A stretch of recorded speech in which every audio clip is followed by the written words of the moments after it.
وقتتون بخیر دوستای عزیز. امروز میخوام بهتون یاد بدم که چطوری ما میتونیم از یه باربی که نمیخوان یه عروسک دیگه درست کنیم. به خاطر اینکه من یه کیک دارم که باید یه عروسک یه مدل دیگه از باربی باشه بذارم روی کیکم. به خاطر همین من الان تصمیم گرفتم که چون عروسکی هم ندارم الان، تصمیم گرفتم که اینو تبدیلش کنم به اون عروسکی که قراره بیاد روی کیک.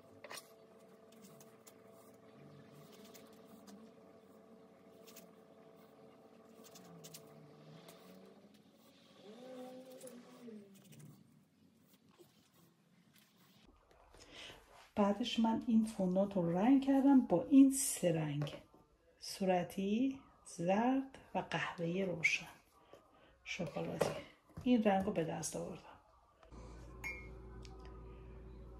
بعد کاری که باید بکنیم اینه که تمام پای اینو به همون مدل قبل که بهتون گفتم اینو حتما باید با پودر قند یا عسل و بعد نوچش کنید.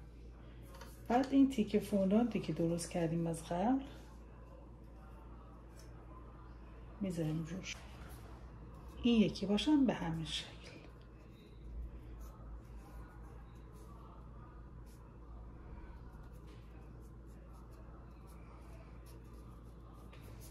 همیشه سعی کنید روش رو پودر بزنید به این شکل که راحت تر بشه اینو جمعش کنید.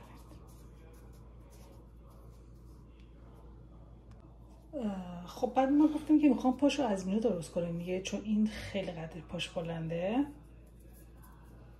خاطر همه اینا یک کمی اینجا رو یا اینجا رو فرق نمیکنه، یک کمی نوچ میکنیم. بعد مدل پا درست میکنیم اینجا. این انگار پاشه که بعدم کفش بارش درست میکنیم. یه حالت مثل پا میذاریم.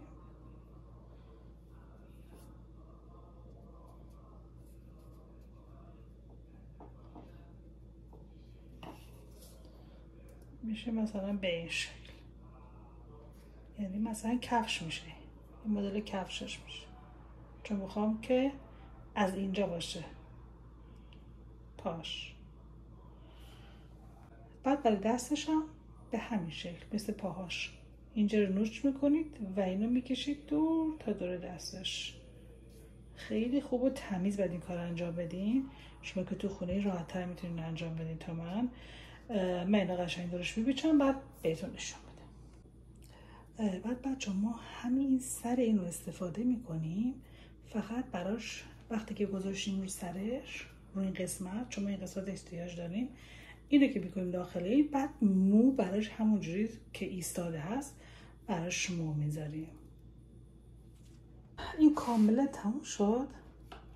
فقط این که مونده یه لباس سفید تنش کنیم و موهاشم قهوه‌ای میخوام بکنم.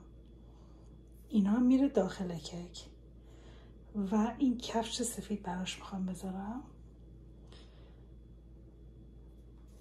دستشم بعد که دامنش باشم دستش باید بیاد پایین. خب ببینید باز 2 مرتبه ما اینجا رو همه رو نوچ میکنیم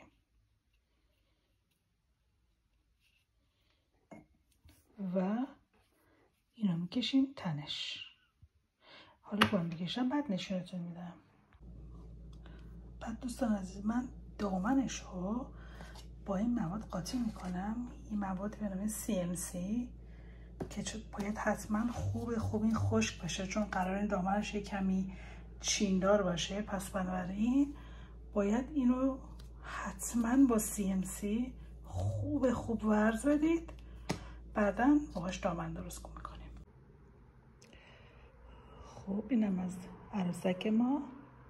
فقط مونده کفش براش بذاریم و موهاش رو قهوه‌ای کنیم. اینم از دامنش که خوب خشک شده. خب اینم از عروسک ما تموم شد.